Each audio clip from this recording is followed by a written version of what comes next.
আল্লাহ নবী রহমতের নবী কয় আজরাইল তার নিজের জানটা কবজ করার সময় এমন জোরে একটা চিৎকার দিবে, জান কবজের কষ্টের সময় আজরাইল আলাইহিস সালাম এমন একটা চিৎকার দিবে, নবী বলেন উম্মতের দল তখন যদি দুনিয়ার মানুষ জীবিত থাকতো আজরাইলের চিৎকার শুনে কলিজা ফাইটা সব মইরা যাইত। এরপরে আর কেউ নাই, কেউ নাই। আল্লাহ পাক ঘোষণা দিবেন আইনাল মুলুক আইনাল জাব্বারুন আইনাল মুতাকাব্বিরুন। এ অহংকারীর দল, এ বড় বড় রাজা বাদশার দল, কোথায় তোরা? একটু দাঁড়া। লিমানিল মুলকুল ইয়াউম, আজকের দিনে রাজত্ব কর। আওয়াজ নাই, আওয়াজ নাই, কেউ কোনো আওয়াজ দেয় না, দেওয়ার তো কথাও না, কেউ তো নাই, শুধুমাত্র আল্লাহ। বলো আজকের দিনে রাজত্ব কর। আল্লাহ নিজেই বলবেন লিল্লাহিল ওয়াহিদিল কাহ্হার। আজকের দিনের ক্ষমতা একমাত্র আমি আল্লাহর, একমাত্র আমি আল্লাহর। ভাইরা বন্ধুরা, আল্লাহ পাক রব্বুল আলামিন এরপরে ভাইরা ইসরাফিল আলাইহিস সালামকে আবার সিংহায় ফু দেওয়াইয়া আবার পৃথিবীর মানুষকে তোলার জন্য আদেশ দিবেন। কোন কোন তাফসীরের কিতাবে লিখছেন 40 বছর পর। ভাইরা বন্ধুরা, সবার আগে আল্লাহ পাক রব্বুল আলামিন জিবরাইল মিকাইল ইসরাফিলকে আল্লাহ বানাইয়া বলবেন যাও আমার বন্ধুকে সবার আগে উঠাও। জিবরাইল বলবে মালিক তামাম দুনিয়া সমতল জায়গা হয়ে গেছে গো, কোথায় তোমার বন্ধু শুয়ে আছে জানি না, কেমনে চিনব? আল্লাহ কই জিবরাইল রে যা জমিনের যেই জায়গা থেকে আসমান পর্যন্ত একটা নূর দেখবা, বুঝবা ওখানে আমার হাবিবের রওজা। বুরাক সাথে লইয়া জিবরাইল আমিন ওইখানে হাজির। আল্লাহ নবীকে ডাক দিবেন, নবী কবর থেকে তিনি তার রওজা থেকে উঠবেন, মাটিগুলি ঝাড়তে ঝাড়তে নবী উঠবেন। যেরকম সুবহানাল্লাহ। ওগো নবীজি, আল্লাহ পাক বুরাক পাঠায় দিছে, বিচার কাজ শুরু করার আগে আল্লাহ আপনাকে তার পাশে বসাইতে চায়। আল্লাহ বিচারকেরা শুনে বসবে, পাশেই আমার আপনার নবীরে বসায় রাখবে। মায়ার নবী দয়ার নবী কয় ভাই জিবরাইল আমি বুরাকের পিঠে উঠবো না যতক্ষণ পর্যন্ত আমার উম্মত কোন হালে আছে এটা না জানবো। জিবরাইল আমিন মায়ার নবীকে কয় নবী গো, ওগো উম্মতের দরদি নবী, আপনার মতো এত দরদি নবী আমি জিবরাইল নিজে জীবনে দেখি নাই গো নবী। আজকে বুরাকের পিঠে উঠবেন তখন উম্মতের কথা ভাবেন। আল্লাহর সাথে মেরাজে দেখা করছেন, সেখানে উম্মতের কথা ভাবছেন। ওগো নবী শুনেন, শুধুমাত্র আপনি একমাত্র মানব যাকে আল্লাহ পাক সবার আগে উঠাইতেছে, এর আগে কাউকে আল্লাহ এখনো উঠায় নাই। যেরকম সুবহানাল্লাহ। ভাইরা বন্ধুরা, এরপরে মায়ার নবীরে বসে আল্লাহ পাক বিচার কাজ শুরু করবে। সেদিন আল্লাহ পাকের কুদরতি কলিজায় 99 গুণ দয়া আর মায়া থাকবে। বিচারকের আসনে বসবে আল্লাহ, কিন্তু আল্লাহর কুদরতি কলিজায় ভালোবাসা থাকবে, দরদ থাকবে, মায়া থাকবে 99 ভাগ। ছোট্ট ছোট্ট উসিলায় আল্লাহ হাসরের মাঠে বহু বান্দা বান্দিরে মাফ করে দিবে। এর মাঝে একটা উসিলার কথা কই বয়ান শেষ দিচ্ছি। উসিলাটা আল্লাহ বলবে বান্দারে তোরে আমি মাফ করতে চাই, একটা উসিলা দেখা তো দেখি কোন একটা উসিলা আসেনি, তোরে মাফ করে দিব।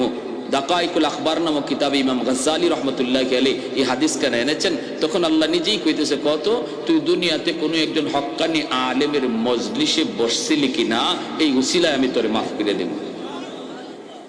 কইব না গো মালিক মনে পড়ে না, মনে পড়ে না। আল্লাহ তখন বলবে একজন হক্কানি আলেমের সাথে এক দস্তরখানায় বৈশা জীবনে খানা খাইছনি? কই না গো মালিক মনে পড়ে না। আল্লাহ তখন বলবে এমন কোন ঘরে তুমি থাকছো কিনা যেই ঘরে আগে আলেম থাকতো? কই না মনে পড়ে না। আল্লাহ তখনও বলবে বান্দারে দেখ, একটু খেয়াল করে দেখ, তোর কোন সন্তানের নাম কোন হক্কানি আলেমের নামে নাম রাখছো কিনা। এতটুকু ছিলাও যদি আমি আল্লাহ হাসরের মাঠে পাইরি বান্দা, আমি তোর গুনাহ মাফ করে দিমু। কয় না গো মালিক মনে পড়ে না। এইবার আল্লাহ ফেরেশতাদেরকে বলবেন, ফেরেশতারা ওরে জিগাও দুনিয়াতে কোনো হক্কানি আলেমের সাথে সম্পর্ক তার প্রমাণিত হয় নাই, কিন্তু এমন কোন বন্ধু তার ছিল কিনা যেই বন্ধু আলেমদেরকে ভালোবাসত। তখন কইব মালিক মনে পড়েছে দুনিয়াতে আমার একজন বন্ধু ছিল, ওই বন্ধু আলেমদেরকে ভালোবাসতো, কলেজা দিয়ে ভালোবাসতো, মসজিদের ইমামকে মহব্বত করতো, মাদ্রাসার ছাত্র উস্তাদকে আমার দোস্ত বড় ভালোবাসতো, আমার কাছে আইসা মাঝে মাঝে গল্প করতো। আল্লাহ পাক রব্বুল আলামিন ফেরেশতাদেরকে বলবেন, ফেরেশতারা রে, আমার বান্দার সম্পর্ক ডাইরেক্ট প্রমাণিত হইছে না, কিন্তু ইনডাইরেক্ট প্রমাণিত হইছে। আমি আল্লাহ আজকে ওই সম্পর্কটাকেও উসিলা করে তার জন্য জান্নাতের ফয়সালা দিয়া দিলাম। ইসমে আজম বুঝেননি? পাওয়ার, যে ইসমে আজম বলে আল্লাহ নামের উসিলায়, আল্লাহ নামের উসিলায় যে অসম্ভব কাজে সম্ভব করতে পারে, এই ধরনের যোগ্যতা যার হাসিল হয়ে যায় তারে বলা হয় সে যে ইসমে আজমের মালিক। ইসমে আজম, কেউ বলছেন ইয়া হাইয়্যু ইয়া কাইয়্যুম ইসমে আজম। তো ইসমে আজম জানেন এমন আল্লাহর ওলির কাছে এক ছাত্র এক হুজুর আমারে আপনি এই সবকটা শিখান নিয়ে আপনি যেটা পারেন, বলে কোনটা? বলি যে অসম্ভবের সম্ভব বানাই দেন। তো ক্ষতিতে যাও তুমি ওই 3 রাস্তার মুখে একটু দাঁড়াই থাকো আজকে সারাদিন, কিতা দেখবা সব দেখাই আমারে জানাইও, এরপরে তোমারে আমি এই সবকটা দিব, তোমার এটা শিখাই দিব। এইখানে দাঁড়াইছে, দাঁড়ায় দেখে এক লোক বুড়া লোক, এরকম ভাবে একটা বোঝা লই আইতেছে। এই অবস্থায় দেখা যায় আর একটা জোয়ান মানুষ, জোয়ান মানুষে ফের গেউই তার বোঝাটারে ফালাইয়া তার সাথে অনেক খারাপ আচরণ করছে। বুড়া মানুষটা বারবার ফলে হাত জোর করে কয়, বাবারে তুমি আমার সাথে কেন এরকম করতেছো? তখন এই দৃশ্যগুলা দেখছে, দেখে কয় হুজুর আমি তো দেখছি, কিন্তু একটা জুলুম হইছে। কিরম? এরকম ভাবে একটা মানুষের সাথে জুলুম করছে। যদি আমি এই সময় ইসমে আজম জানতাম যে একটা জুলুম করছে, এর কই নে যে ফালাইলাম না। এমনি আল্লাহর ওলি কয় তোমার তো দেখকে অত জোর উঠে গেছি গা, তুমি আরে মাইরে ফেলাইতা। কিন্তু যে বুড়া মানুষটার সাথে এ খারাপ আচরণটা করছে আর ইনি হাত দূর করে মাফ চাইতেছে, ওই বুড়া মানুষটা হইল আমার ইসমে আজমের উস্তাদ। বুঝুননি আপনারা কোনটা? তোমার তো এখান থেকে গিয়া রাগ উঠে গেছে, গুসা উঠে গেছে, এজন্য তোমার মতো মানুষই ইসমে আজম দেওয়ান যাইতো না। দিলে যে কারে কোন ভাই তুমি গাঙ্গ ফালাইবাই এটা হিসাব নাই। কিন্তু যেই মানুষটা কষ্ট পাইছে ইনি ইসমে আজমের উস্তাদ আমার, উনি যদি খালি একটু আল্লাহর কাছে চাইতো আর একটু ইশারা দিত তো এ দুলিশাত হয়ে যেত। কিন্তু এরপরে ইনি এই অস্ত্রটা ব্যবহার করে না, হজম করছে। যার ইসমে আজম হজম করার ক্ষমতা আছে আল্লাহ তারই এটা দেয়। বুঝে আসছে? এজন্য কাতিয়ার সাহেব রাহিমাহুল্লাহকে এর আমার খাদিম, এই 3 জন মানুষ সারা জীবন হুজুর যতদিন জীবিত ছিলেন হুজুরের খাদেম হয়েছিল, কিন্তু এরা কারা কেউ জানতো না। হুজুর ইন্তেকালের পরে এই ঘটনা এরাই প্রকাশ করছে। প্যারে হাজিরিন, এজন্য বলতেছিলাম যার মরার নিজেরই মরার চিন্তা আছে, আরেকজনকে মারবো কেমনে? বাঘ ভাল্লুক গুলা মানুষকে এইভাবে বের দিয়ে বসা থাকবে কিয়ামতের দিন সমতল মাঠের মধ্যে। যেই বাঘে মানুষ দেখলে কলিজা খায়, রক্ত খায়, এই বাঘ এই সময় বেবুতাল্লাহ খান বয়ে রয়েছে আর আল্লাহর কাছে কিছু, আল্লাহ বাঁচাও বাঁচাও বাঁচাও। মানুষও মাঝখানে আর সমস্ত হাইওয়ানাত গুলা চতুর্দিকে, কেউ কারো উপরে হামলা করার কোনো চিন্তা নাই, একটাই কথা শুধু। এই অবস্থায় আমার ভাইয়েরা বন্ধুরা মানুষরা দেখবে হায় হায় জমিন তো জমিনের নিচের যে অংশ এই অংশগুলি উপরে উঠে দিতেছে। ওয়া আখরাজাতিল আরদু আসকালাহা, জমিনের ভিতরে আল্লাহ পাক বলেন যা আছে ওইগুলা একে একে উপরে উঠতে থাকবে। খনিজ সম্পদগুলি উপরে উঠতে থাকবে, স্বর্ণের খনি স্বর্ণ উপরে উঠবে, রূপার খনি রূপা উপরে উঠতে থাকবে। এইভাবে জমিনের নিচের সম্পদগুলি উপরে উঠতে থাকবে। মানুষগুলি জিজ্ঞেস করবে রে জমিন তোর কি হলো, কেন তুমি এমন করো, কেন তুমি এমন করো? জমিনের জবান আল্লাহ খুলে দিবে, জোরে বলি সুবহানাল্লাহ, আরেকটু জোরে বলি সুবহানাল্লাহ। ওয়া ক্বালাল আরদু ইযা যুলজিলাতিল আরদু জিলজালাহা ওয়া আখরাজাতিল আরদু আসকালাহা ওয়া ক্বালাল ইনসানু মা লাহা ইয়াউমা ইযিন তুহাদ্দিসু আখবারাহা বিআন্না রাব্বাকা আওহা লাহা। ও ভাইরা বন্ধুরা, ওই অবস্থায় জমিনের জবান আল্লাহ খুলে দিবে আর জমিন বলবে রে জালেমের দল, আর আর আমার সাথে তোরা কথা বলো, তোদের কি ভয় করে না, তোদের কি ভয় করে না, ভয় করে না? তোদের জন্যই তো আমি জমিনের এই হালত, তোদের জন্যই তো জমিনের এই হালত। ভাইরা বন্ধুরা, জমিন তো প্রতিদিন আল্লাহর কাছে আবদার করে, মালিক অনুমতি দাও আমি জমিন কম্পন শুরু করি, ভূমিকম্প দেই, সবগুলারে গেলে ফেলি। আলা কুল্লা ইয়াউমিন ওয়াল আরদু ইস্তাজিলু রাব্বাহু, জমিন প্রতিদিন আল্লাহর কাছে আবদার করতেছে জমিন ফেটে যাওয়ার জন্য। কেন? আবতালিউ ইবনা আদম ফি কারি লিআন্নাহুম ইয়ারযুকু বিরিজকিকা ওয়া ইয়াসিকা ওয়া ইয়াতাকাল্লামু বিলিসানিকা ওয়া ইয়াসিকা ওয়া ইয়ারজুলু বিরিজলাইকা ওয়া ইয়াসিকা ওয়া ইয়াবতুশু বিয়াদাইকা ওয়া ইয়াসিকা। আল্লাহ তোমার দেওয়া জবান দিয়া তোমার নাফরমানি করে, তোমার দেওয়া হাত দিয়া তোমার নাফরমানি করে, তোমার দেওয়া চোখ দিয়া তোমার নাফরমানি করে, আল্লাহ তোমার দেওয়া পা দিয়া তোমার নাফরমানি করে। আসবিরু ইলা মাতা আসবিরু, মালিক আমি জমিন আর কতকাল সহ্য করব, আর কতকাল আমি জমিনে গুনাহ দেখব। জমিনের ভিতরে যেই অন্যায় হইতেছে, যেই জুলুম হইতেছে, মালিক আর কতকাল আমি দেখবো, কতকাল সইব। আল্লাহ একটু অনুমতি দাও, আমি সবগুলি জালিমকে গিলে ফেলি, আমি আমার পেটে নিয়ে নেই। তুরস্কের বড় বড় 7 তলা 8 তলা বিল্ডিং যেমন ভাবে জমিন গিলে ফেলেছে, এইভাবে প্রতিনিয়ত জমিনে আবতার করে আল্লাহ অনুমতি দাও, জালিমগুলির আমি গিলে ফেলি। আসবিরু ইলা মাতা আসবিরু, ধৈর্য ধরব, কতকাল আমি ধৈর্য ধরব, আর তো সহ্য হয় না। আল্লাহ পাক থামায় রাখছে, আল্লাহ পাক থামায় রাখছে, আর কয় জমিন তুই রাগ করবি না, তুই কোনো কথা বলবি না, আমার আর আমার বান্দার মাঝখানে তোমরা কেউ কথা বলবা না, কথা বলবা না। আমি আল্লাহ আমার বান্দাদেরকে বড় আদর করে বানাইছি।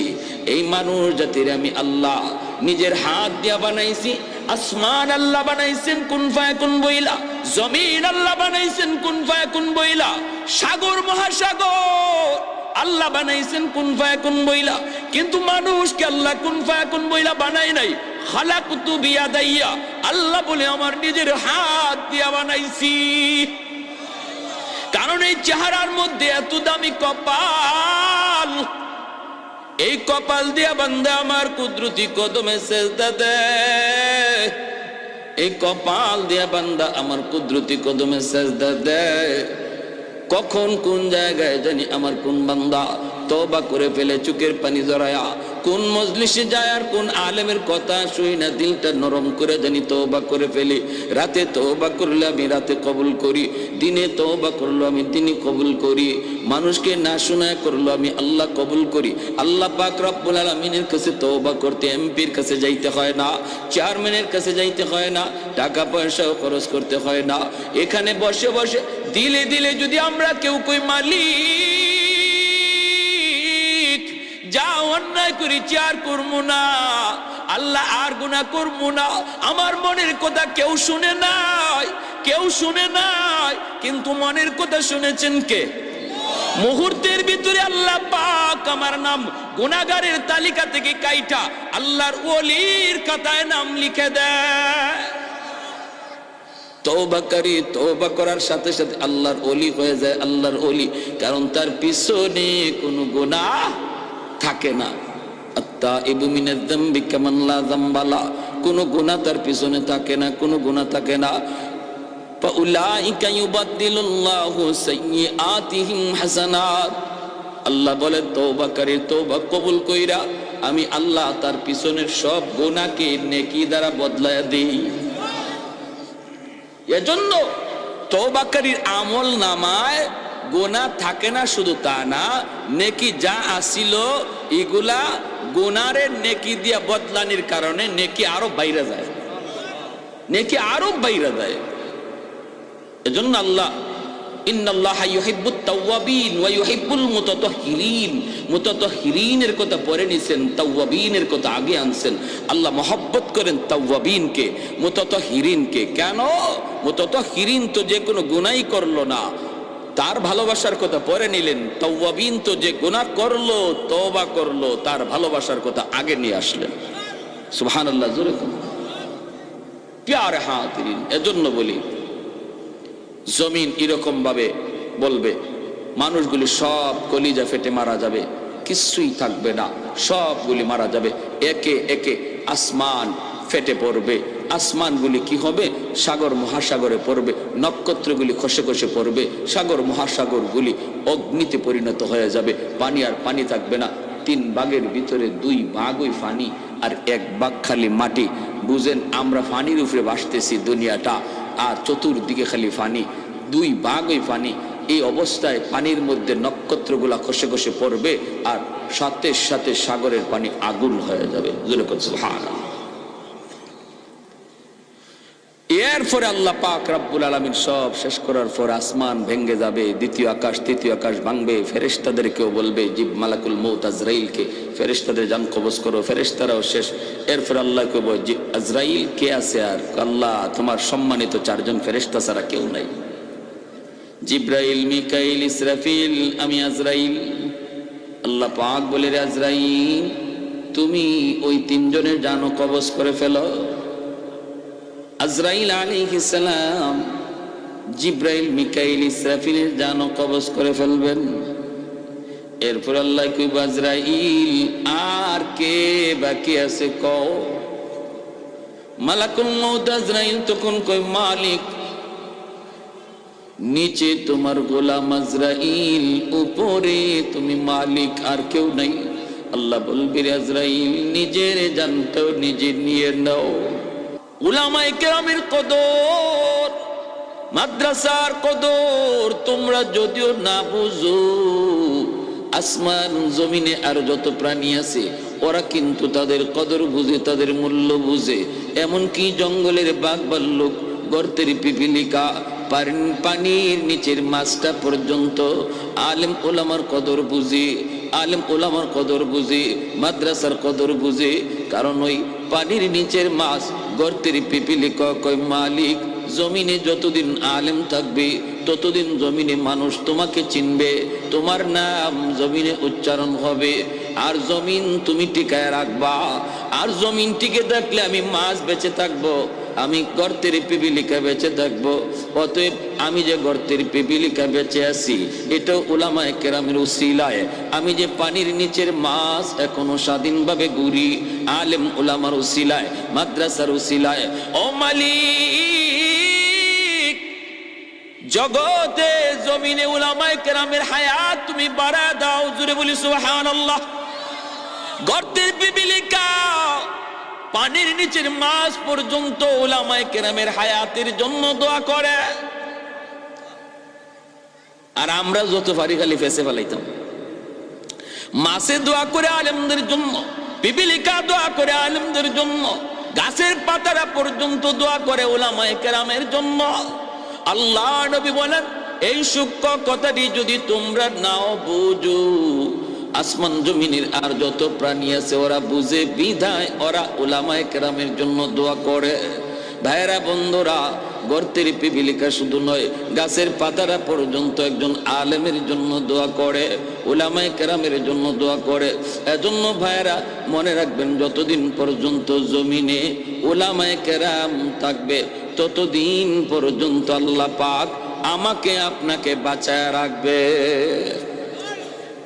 তাহলে মাদ্রাসা টিকায় রাখা মাদ্রাসার ফায়দার জন্য নয়, নিজের ফায়দার জন্য।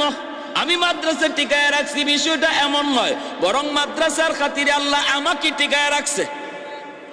আমি একটা ছাত্ররে খাওয়াই, আমি লজিনে রাইকা একজন হাফেজ সাহেবরে খাওয়াই, বিষয়টা এমন নয়। আল্লাহ নবীর হাদিসের ভাষায় ওই তালেবে এলেমের খাতিরে আল্লাহ আমাকে খাওয়ায়, আমাকে খাওয়ায়, তোমাকে খাওয়ায়, গোটা সমাজকে আল্লাহ বাঁচায়।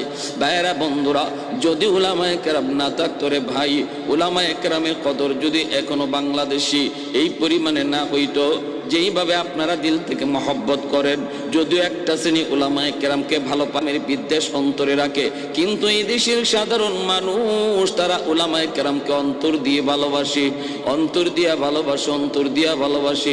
বিদায় আল্লাহ বাংলার জমিনকে বড় বড় ভূমিকম্প থেকে আল্লাহ হেফাজত করে। ভাইরা বন্ধুরা, এ যুবক, বাংলাদেশের উপরে কিন্তু বড় বড় সিগন্যাল চলছে, সিগন্যাল। বাংলাদেশ অত্যন্ত বিপজ্জনক অবস্থানে আছে।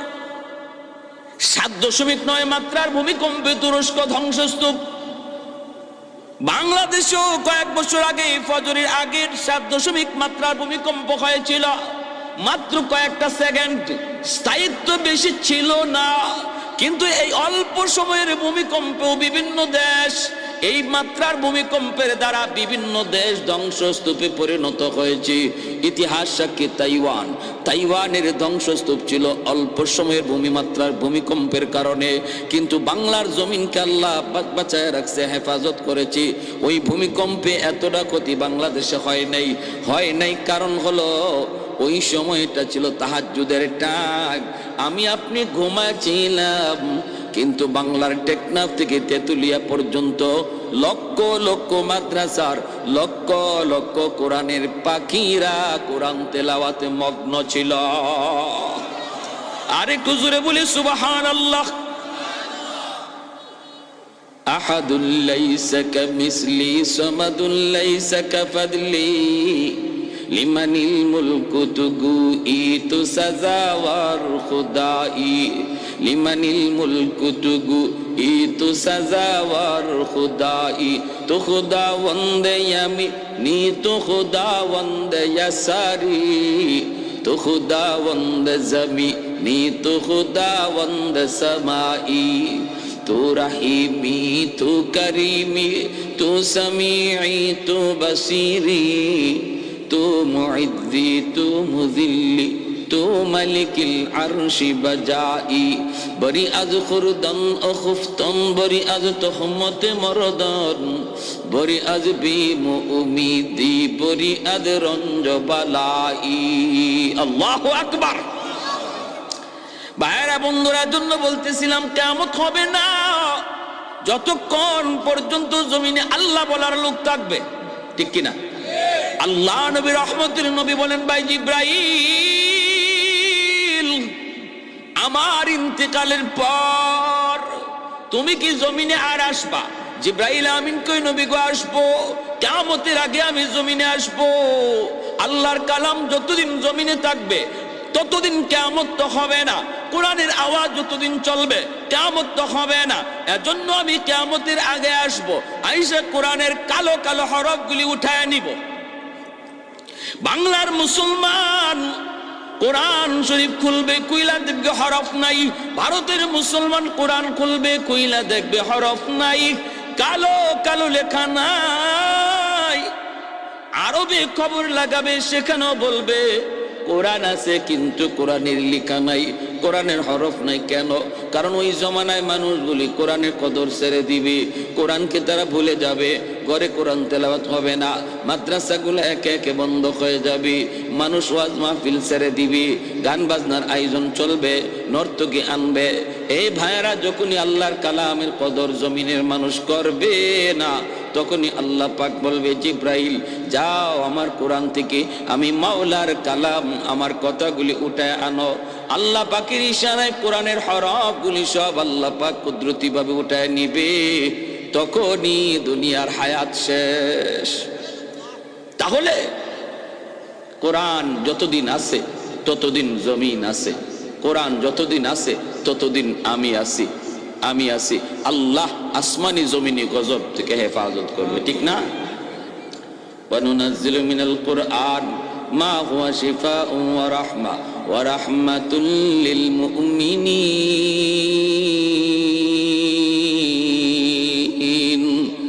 আল্লাহ পাক রব্বুল আলামিন কয়, কোরআন হলো জগতের জন্য রহমত। রহমত যেখানে থাকে সেখানে গজব আসে না, যেখানে গজব থাকে সেখানে রহমত আসে না। গজব আর রহমত একত্রিত হয় না। কোরআন যেখানে থাকে সেখানে রহমত আসে, গজব থাকে না। আর যখনই কোরআন তিলাওয়াত ছেড়ে দেব, কোরআনের কদর ছেড়ে দেব, কোরআনওয়ালাদের মহব্বত করা ভুলে যাব, তখনই জগতে গজব আর গজব নামবে। আমার ভাইরা, এরপরে আল্লাহ পাক রব্বুল আলামিন একে একে অল্প কয়েকজন মানুষ দুনিয়াতে থাকবে মুমিন, অল্প কয়েকজন। হাদিস শরীফ আল্লাহ নবী বলেন, তখন আল্লাহ পাক চিন্তা করবেন, এই অল্প কজন মানুষ যারা আমি আল্লাহকে আল্লাহ আল্লাহ করে ডাকতেছে, বিশাল একটা অংশ দুনিয়ার আমি আল্লাহকে বলে গেছে, এই মানুষগুলার জন্য এত বড় আয়োজন রাখার দরকার নাই। ইয়ামেন থেকে একটা বাতাস, ফাআরসালা রিহাম মিনাল ইয়ামান, ইয়ামেন থেকে একটা বাতাস বের হবে, আর ওই বাতাস যে কয়েকজন মুমিন ছিল এদের গায়ে লাগা মাত্রই এরা সব মরে যাবে। এখন আর দুনিয়াতে মুমিন বলতে কেউ নাই, সব কাফির কুফফার, সব কি কাফির কুফফার। আল্লাহ পাক রব্বুল আলামিন কাফিরদের জন্য জমিন বানাইছে না, আল্লাহ জমিন বানাইছে ইমানদারের জন্য। কয় তাইলে কাফিররে খাওয়ায় কেন? কয় কাফিররে বরযাত্রী বানায় খাওয়ায়, ইমানদারের উসিলায় খাওয়ায়। বিয়া বাড়ির যেমন বরযাত্রী বরের উসিলায় খায়, এই দুনিয়া নামক বিয়ার বাড়িতেও বেঈমান কাফির কুফফার ইমানদারের উসিলায় খায়। এজন্য ইমানদার যতদিন একজনও দুনিয়ায় থাকবে ততদিনও আল্লাহ একজনের উসিলায় কাফির কুফফার রেখা হবে। যেদিন একজন ইমানদারও থাকবে না এদিন আল্লাহ কোনো কাফিররে আর খাওয়াবে না। বর যদি বিয়া বাড়িত না আয়, দামান যদি না আয়, আপনারা বরযাত্রীরা খাওয়াইবেন নি? এক দল এক ফালাইয়া হাজির খাইতো। কনের পক্ষের লোকেরা কয় তোমরা কেডা? কয় আমরা বরযাত্রী। কয় দামান কো? কয় দামান আইছে না। দামানে কয় বিয়া করতো না। কমলগঞ্জের কয়জন এইরকম হৃদয়বান মানুষ আছেন, এরারে পেট ভরাইয়া খাওয়াই দিবে। কইব জারুটা কই আগে লয় খাউরার খাউরা। আল্লাহ রাব্বুল আলামিন যখন একজনও ইমানদার দেখবেন জমিনে নাই, তখন আল্লাহ কইব আও এবার খাইয়া যাওয়া। আল্লাহ খাওয়াইব। বেদিন বেঈমানগুলি ইমানদারের উসিলা খাইতেছে কিন্তু ফালাইতেছে বেশি, ঠিক না? বিয়া বাড়ি তো দেখবেন বরের উসিলায় দামানদের উসিলায় বরযাত্রী খায় কিন্তু ফালায় বেশি বরযাত্রী। দামান তো রুমাল মুখে দিয়া বসা, এক টুকরা দিলেও আছে না দিলেও আছে, খাওয়াইলেও আছে না খাওয়াইলেও আছে, লড়েও না মাতেও না মুতেও না। আর উতাল ফাতাল তুফান যা আছে সব বরযাত্রীরা কঠায়। লবণ কেল লাগি কম হইল, তেল কেল লাগি বেশি হইল, জাল কেল লাগে বেশি হইল, দুই একটা বর্তন ইবা হিবা উড়াইয়া ভাঙ্গে দামান দেনা বরযাত্রীরা। হ্যাঁ, আপনাদের এলাকায় আছে। এরপরে দেখবেন আমার এক দোস্ত আমার কইতাম না, একটা বাচ্চা কইতাম না, মনে পড়ছে কইব। আমার দোস্ত আমার বিয়াত গেছে, দিয়ে কয় দোস্ত খাইতে বসলাম, তোমার বিয়াত গেলাম, আমারে খানা দিব, ভালো কথা, চামচ দিয়ে গুজ দে। আমি কই চামচ দিয়ে গুজ দিত না তো কেমনে দিত? কয় তুমি যে খিতা মাতো। আমি কইলাম তো এরপরে খিতেছে কইলা? কই এরপরে দিলাম একটা ঠাডে একটা দমক। চিনো আমারে? আমারে চিনো? আপনি কেডা? ওই যে রুমাল মুখে দিয়ে বয়ে রইছে, এই তোমার কিতা? ওই নিন ওখানে ওই শুন না, তাই না আমার দুলাভাই ওইবা। তোমার দুলাভাই ক্লোজ ফ্রেন্ড, আমি ক্লোজ, এক বিস্তৃত ঘুমাই, আর তুমি আমার চামচ দিয়ে গুজ দিবার আইছো। কত কেমনে দিতাম? চামচ হরাও, বাটি ডাইলা দেও, অতও বুঝো না নি। তা আমি কইলাম দোস্ত এরপরে? কয় দিছে বাটি ডাইলা। আমি খাইছো নি? খাইছি। আমি আমার দোস্ত কিন্তু তোমার পাশে আমার কষ্ট লাগছে, তোমারে কোনটা দেয় না। আমি বললাম তোমাকে, বললো আমার খুব কষ্ট লাগছে, আমি খাই আর তোমার পাশে চাই। আমি তোমার তো কষ্ট লাগছে কিন্তু আমার তো কষ্ট লাগছে না, আমি ভিতরে ভিতরে খালি হাসি খেল লাগে। আমিও তোমার খানা দেখছি, তুমি যে খাইতেছো দুই হাত লাগাইয়া, আমিও দেখছি, কিন্তু আমি মনে মনে ভাবছি আর কই আর কি দোস্ত, খাইলাও তোমার খাওয়ান একদিন হই, তোমার খাওয়ান একদিন হই, কিন্তু আমার খাওয়ান আজকে থেকে এই বাড়ির শুরু হইব আর শেষ নাই। মুরগা যেটা কক কক কয় এটাও আমার ফেটো দেব, যেটা চিউ চিউ চিউ চিউ কইতেছে এটাও আমার লাগি হই। এটা কেন বরযাত্রী ওখান থেকে কোনো আসেনি? এরা কপালো আছে নাই?